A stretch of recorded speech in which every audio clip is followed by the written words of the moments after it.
Two things stand out from the readings from the Bible that we have heard this morning. The first is the message of St. Paul, that the goodness and the generous love of God has appeared in the world. And the other message is that Mary kept all these things in her heart. The goodness and generous love and the heart. That's what this feast is all about. The world around us does not put much stock in things like goodness, kindness, compassion, generous love. And the world doesn't think a great deal and keep things in its heart. Everything is so much out there, noise and confusion. But we come together today as a community of believers because we have all these things in our hearts.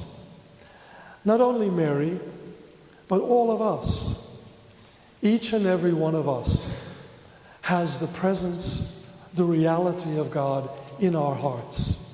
It's something that we call grace. That mysterious power that God puts into the heart of every believer. It's a gift. This is the season of giving. And we love gifts.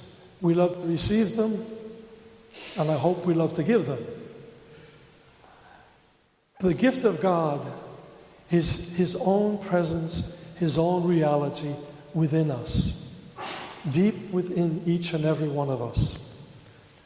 So this is the feast of our hearts, just as it is the feast of Mary, who kept these things in her heart, pondering upon them. We have this gift, but we have to think about it. We have to ponder. We have to enter deep within ourselves. We are so much drawn out of ourselves by the kind of world we live in and the way we live. It's unavoidable. We have to work or go to school, or things keep us very busy and distracted, pulled away from the center. The center is our heart. And in that heart dwells the power of God and the peace of Christ. It's interesting that in this gospel we just heard, the shepherds were the first ones to spread the news of Christ's birth. Shepherds were not rich people. They were not famous. They didn't have their name in the paper. They were basically poor people, tending their flocks, trying to make a business, make a living out of a very, very difficult business. But God chose the shepherds. Jesus continued to do that all through his life. He didn't give his favor to the rich and the famous, but to the poor. And in very short order, he and his parents would be like so many people in the world today. They were not only poor, they were homeless. There was no room for them in the inn. That's why they had to go to a stable for the birth of Jesus. They were immigrants. They had to flee because a wicked king wanted to kill the newborn Christ.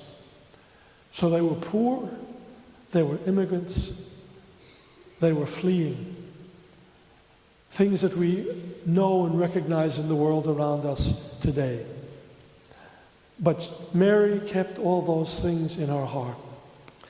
So the invitation to us today is to look into our hearts, to see the reality of Christ, of God, and to taste the peace of Christ. Again, there are many things that disturb our peace. There are things in our personal lives. There are family problems. There are economic problems for some people.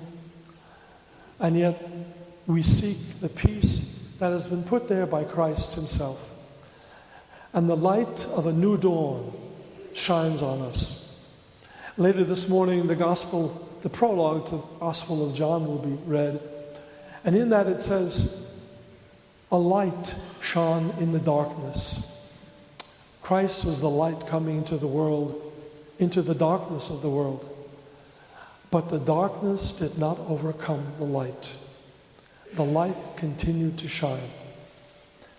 So please believe that the light of Christ is shining in your heart today. It is His presence that makes all the difference. In spite of whatever may be troubling or difficult in our lives, we have to believe that the light of Christ is shining upon us and that He is not outside of us, but He is living in our hearts. May the peace of Christ, the newborn, the light of the world, come upon us all and remain with us forever. As Father Leo would say, Amen. Amen. Tell him that's what I told you.